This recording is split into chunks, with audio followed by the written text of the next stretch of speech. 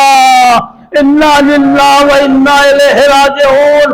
منزل اور آگے بڑھتی ہے۔ اب امام حسین نے جب دیکھا کہ میرا نوجوان کڑیے جوان زمین پہ ایڑیاں رگڑتا ہوا اور اس دنیا سے رخصت ہو گیا ہے، اب اس لاش کو امام حسین اٹھاتے ہیں، لیکن بوڑھے باپ سے جوان کا لاشا نہیں اٹھتا ہے۔ تھوڑی دور چلتے ہیں، آواز دیتے ہیں، خیمے کی طرف دیکھتے ہیں، اے بنی ہاشم کے بچوں آؤ، اس جوان کی لاش مجھ سے نہیں اٹھتی ہے، آؤ ذرا سہارا دو۔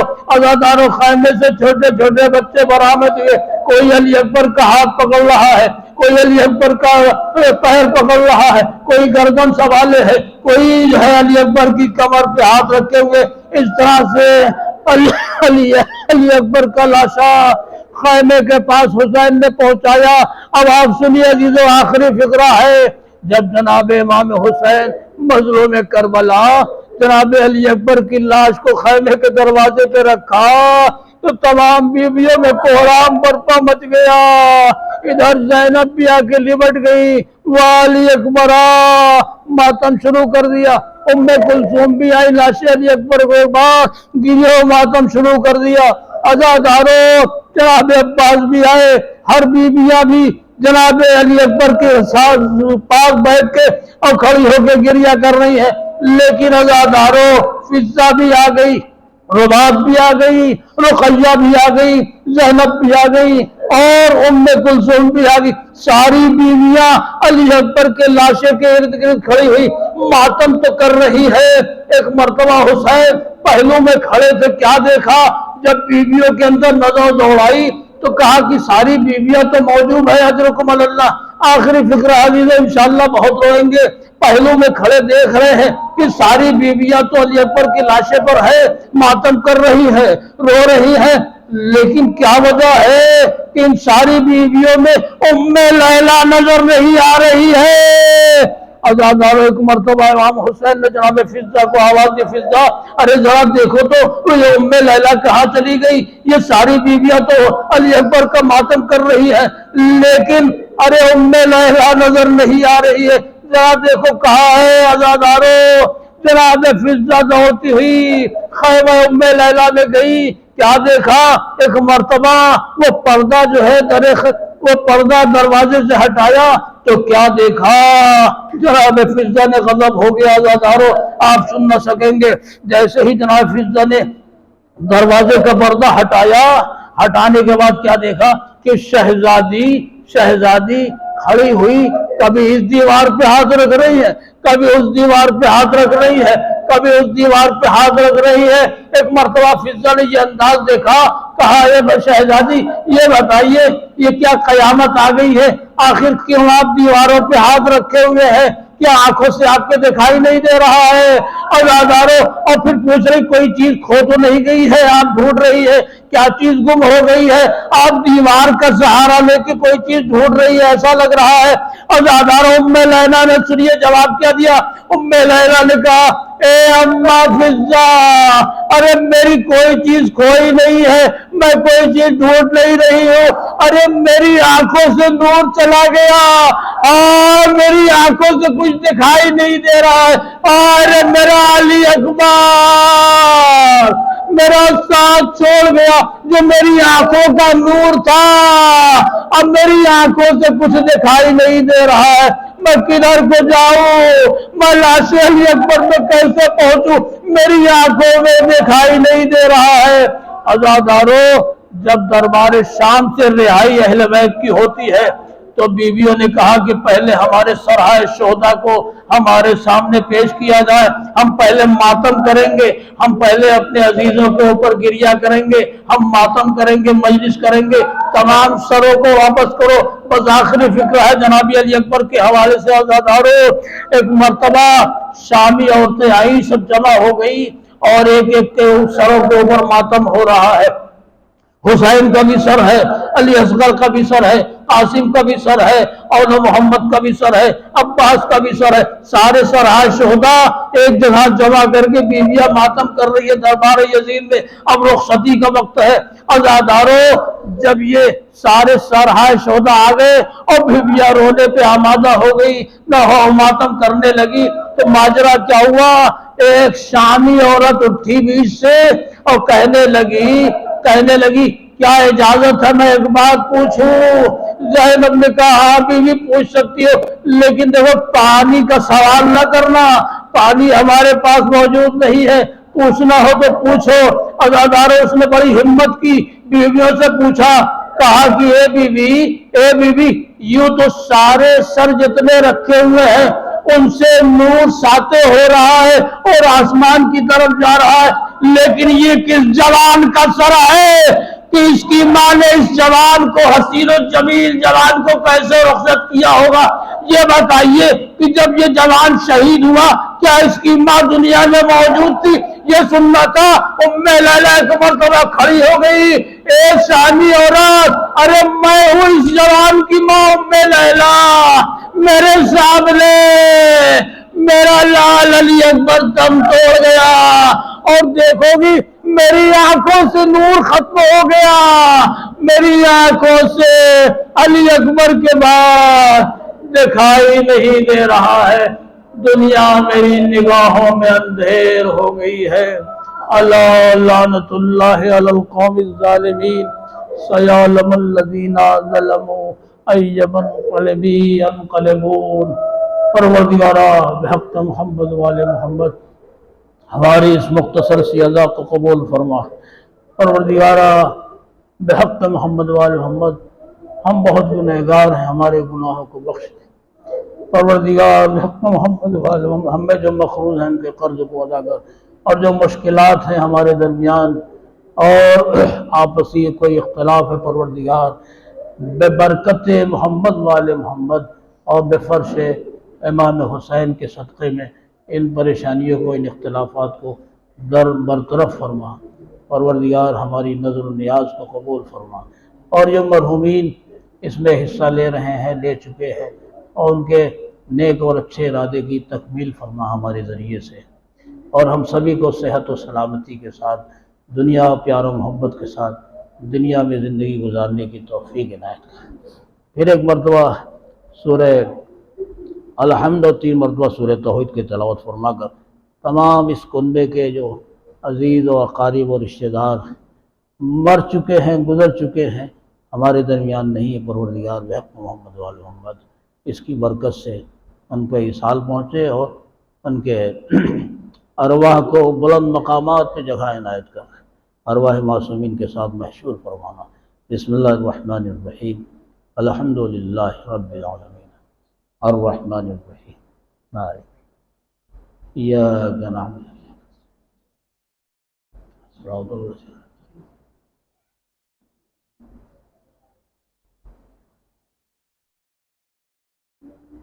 لم یلد ولم یولد ولم یکن لہ